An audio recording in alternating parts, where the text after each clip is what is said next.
¿Es el don de lenguas un regalo divino aún vigente en nuestros tiempos, o fue solo una manifestación temporal para los primeros cristianos?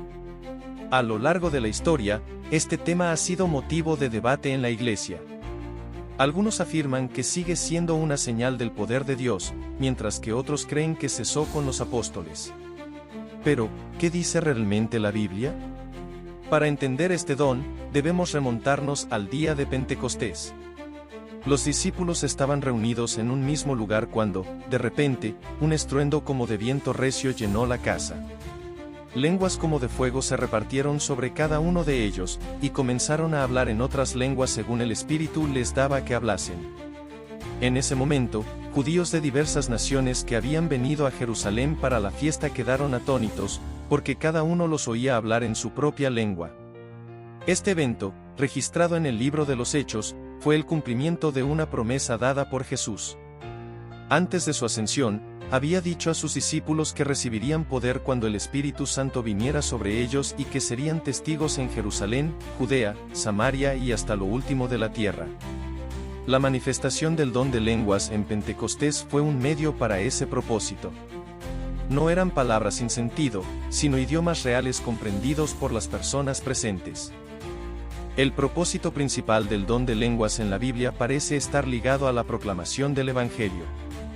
Pablo, en su primera carta a los Corintios, explicó que el hablar en lenguas debía cumplir con ciertas normas dentro de la congregación. Si alguien hablaba en lenguas, debía haber interpretación para edificación de la iglesia. De lo contrario, era mejor callar y hablar para sí mismo y para Dios. Además, Pablo dejó claro que prefería hablar 5 palabras con entendimiento que 10.000 en lengua desconocida. Otro aspecto importante es que el don de lenguas era una señal para los incrédulos. En la misma carta, Pablo citó una profecía del Antiguo Testamento, donde Dios advertía que hablaría a su pueblo por labios de extranjeros, pero ni aún así escucharían. Esto se cumplió en Pentecostés, donde judíos de diversas regiones escucharon las maravillas de Dios en sus propios idiomas.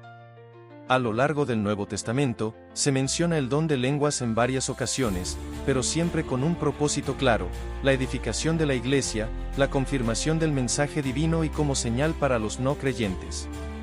Sin embargo, conforme avanzamos en los escritos apostólicos, notamos que su mención disminuye.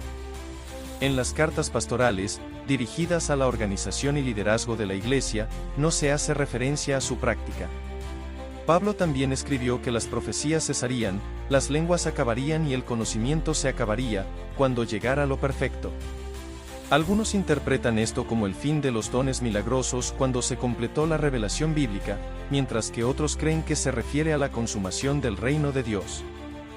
A lo largo de la historia, han surgido movimientos que afirman experimentar el don de lenguas, pero muchas veces este fenómeno no sigue el patrón bíblico. En Pentecostés y en los casos mencionados en Hechos, las lenguas fueron idiomas comprensibles, mientras que en muchos movimientos modernos se trata de sonidos ininteligibles sin interpretación. Entonces, ¿el don de lenguas sigue vigente o ha cesado? La respuesta depende de cómo interpretemos su propósito en la Biblia. Si fue dado como señal para confirmar el mensaje apostólico, entonces su función pudo haber concluido con la consolidación del Evangelio.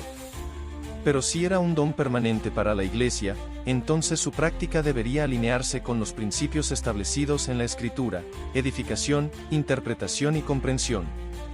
Lo cierto es que la Biblia enfatiza más el fruto del Espíritu que los dones espirituales. El amor, la paciencia, la benignidad y la fidelidad son evidencias más claras de una vida llena del Espíritu Santo que cualquier manifestación sobrenatural. Al final, lo importante no es si alguien habla en lenguas o no, sino si su vida refleja la transformación que solo Dios puede hacer en el corazón.